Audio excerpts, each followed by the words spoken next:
오늘 영상은 아직 회사에 들어가지 않았거나 아니면 회사 생활을 시작한 지 초반인 분들을 위한 영상입니다.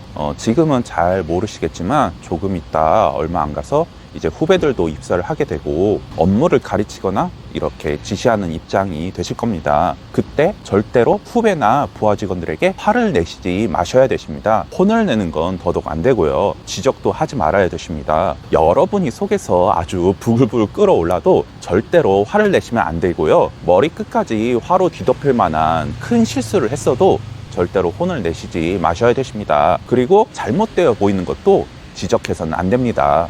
왜냐하면요, 화를 내거나 혼낸다고 해서 절대로 문제가 해결되지 않기 때문입니다. 오히려 화를 낸 내 자신만 기분이 나빠지고 혼이 난 후배는 침울해지고 자신감이 없어집니다. 후배는 일을 해결하기보다는 오히려 침울한 기분 탓에 일에 대한 거부감과 자존감이 떨어져서 문제를 방치하거나 아니면 더 큰 문제를 만들 수가 있습니다. 우리가 누군가를 혼을 내는 이유는 무엇일까요? 혼을 내므로써 정신을 똑바로 차리게 하고 이 혼났던 경험으로 다시는 같은 실수를 반복하지 않게 각인시키게 하는 것이겠죠? 근데 그것은 유치원생한테나 통하는 겁니다. 성인들은 굳이 혼을 내지 않아도 내가 실수하고 잘못한 것을 알고 있어요. 굳이 그렇게 감정적으로 표현하지 않아도 다 알아듣습니다. 혼을 내면 후배들이 앞에서 네 죄송합니다, 잘못했습니다 이렇게 말해도 뒤돌아서면 아씨 진짜 왜 저러냐 이러는 게 성인이에요. 그리고 바로 동기들과 함께 뒷담화가 시작되죠. 어느새 저에 대한 평판은 후배들 사이에서 최악이 되어 있고 절대로 같이 일하고 싶지 않은 그런 선배가 되어 있는 거죠. 후배가 진짜 잘못을 했으면 차근차근 조리 있게 기분이 안 나쁘게 설명을 해주면 됩니다. 성인이면 이런 걸 다 알아듣고 내가 뭐가 잘못됐는데 지금 이분은 나한테 화를 안 내시고 설명을 해주는구나 라면서 잘 따르게 되어 있어요. 그리고 나서 잘못했는데도 뭐라고 안 하셔서 더 죄송하네 이런 생각을 할 겁니다. 근데 진짜 가끔 주변에 보시면 진짜 유독 화를 잘 내시고 작은 실수에도 후배들을 아주 쥐잡듯이 혼내시는 분들이 그런 분들이 계세요. 근데 그런 분들을 가만히 보면은 그런 분들 중에 제대로 실력을 갖춘 사람은 거의 없습니다. 자기 실력이 안 되고 그러니까 남을 깎아내려서 우월해지고 싶은 그런 분들이 많으세요. 특히 좀 직급이 높으신 분들 중에 그냥 자기 권위로 찍어 누르시는 분들이 많이 계십니다. 그런 분들은 회사 내에서 평판이 좋을까요? 그런 분들은 후배는 무조건 상급자의 말을 들어야 된다는 그런 마인드를 가지고 계신 분들이세요. 후배를 인간으로서 대접하는 게 아니라 그냥 내가 아무렇게나 대해도 내가 하늘 위에 있고 넌 땅 밑이니까 괜찮다 이런 생각을 하시는 분들이세요.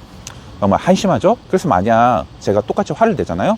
그럼 그런 분들하고 똑같은 사람이 되는 겁니다. 간혹 회사 내에서 자신이 군기반장이다, 기강을 담당하는 악역이다 이렇게 자신을 소개하는 사람들은 제발 그런 건 군대 가서 하라고 하세요. 회사에서는 그런 게 없어도 잘 돌아갑니다. 그리고 자주 화를 내고 혼을 내면서 후배들과 거리가 멀어지게 되면은 이 후배는 좋은 아이디어나 기획을 저한테 절대 제시하지 않습니다. 쉽게 다가가지 못하기 때문에 말을 걸 수가 없게 돼요. 좋은 아이디어를 내면 뭐예요? 제대로 생각도 안 하고 듣지도 않고 화부터 낼 텐데요. 보고도 제대로 안 할 수가 있어요. 심지어는 거짓 보고를 할 가능성도 높아집니다. 혼나기 싫으니까요. 괜히 쓸데없는 말 하지 말고 그냥 시키는 거나 하자 이런 마인드가 될 수 있습니다. 후배가 편하게 다가와서 마음껏 아이디어도 내고 좋은 계획을 내는 것을 듣고 싶으시면 절대로 화를 내시면 안 되십니다. 저보다 높은 사람은 아무리 나에게 잘해줘도 불편한 존재일 수밖에 없습니다. 근데 그런 사람이 화를 낸다고 하면 어떨까요? 사실 아까 말씀드렸던 차근차근하게 말해주는 것도 껄끄러워하는 후배가 있을 수도 있습니다.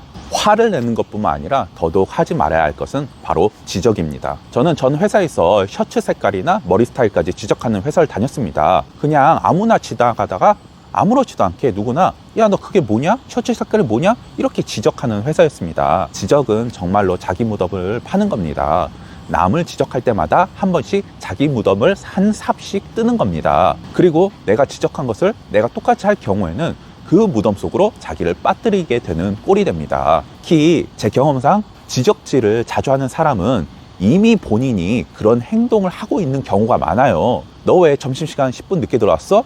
이렇게 지적하는 사람은 꼭 자기가 10분, 20분씩 점심시간이 늦게 들어오곤 해요. 근무 시간에 자주 자리를 비우는 것을 지적하는 사람이 본인이 꼭 자기가 한두 시간씩 자리를 비웁니다. 그러면 지적당한 사람은 무슨 생각을 할까요? 아이, 저 X끼는 나한테 하면서 지가 더 그러고 있네, 이런 생각을 하면서 그 사람을 엄청나게 한심하게 쳐다볼 것입니다. 그리고 저는 조언도 하지 않아요. 이게 자칫하다가는 지적으로 들릴 수가 있거든요. 그래서 누군가 물어보지 않는 문제에 대해서는 굳이 조언 같은 걸 해주지 않는 편입니다. 근데 이렇게 생각할 수도 있거든요. 아니, 그렇게 화를 안 내게 되면 선배를 만만히 보고 기어오르는 후배가 있는데 그건 어떻게 합니까? 라고 생각을 하는데, 이건 아까도 말씀드렸다시피 후배가 무조건 선배의 말을 따를 거란 생각을 버리셔야 돼요. 그 후배는 제가 화를 내던 차근차근 하건 선배한테 버릇없이 굴 확률이 높은 사람이에요. 그리고 제 경험상 그런 후배는 제가 아니더라도 주변에서 이미 해결을 해주거나 분위기에 적응 못해서 1년 안에 그만둘 확률이 높습니다. 굳이 본인이 나서지 않아도 해결이 되니까 걱정하지 않으셔도 돼요. 근데 또 그런 후배가 다른 이상한 선배랑 빌붙어서 살아남는 경우가 있는데, 그건 또 시간이 지나면 그 두 명이 한 번에 훅 가는 경우를 많이 봤습니다. 근데 그러지 않고 만약에 그 두 사람이 남들 흉을 보면서 승승장구한다? 그러면 그땐 그냥 그 회사를 나오세요. 그런 회사는 내부적으로 이미 부패가 되어서 실력보다는 정치적으로 회사가 움직일 확률이 높습니다. 무엇보다도 여러분들처럼 착하신 분들은 남에게 화를 내면 본인 스스로 후회할 확률이 높습니다. 저도 다 해봤어요. 후배들한테 화도 내보고 소리도 질러보고 지적도 해봤습니다. 근데 그때마다 내 스스로 죄책감이 들고 후회가 되었습니다. 내가 뭐길래 쟤한테 그런 쓴소리를 했나? 나는 잘났으면 얼마나 잘났길래 그랬을까? 나는 예전에 뭐 그런 실수 안 해봤나? 이런 생각을 많이 했었어요. 그리고 저 친구는 저한테 얼마나 많은 악감정을 가지고 있을까? 이런 후회감이 많이 밀려왔습니다. 그래서 저는 절대 회사에서 혼을 내거나 지적을 하지 않게 되었습니다.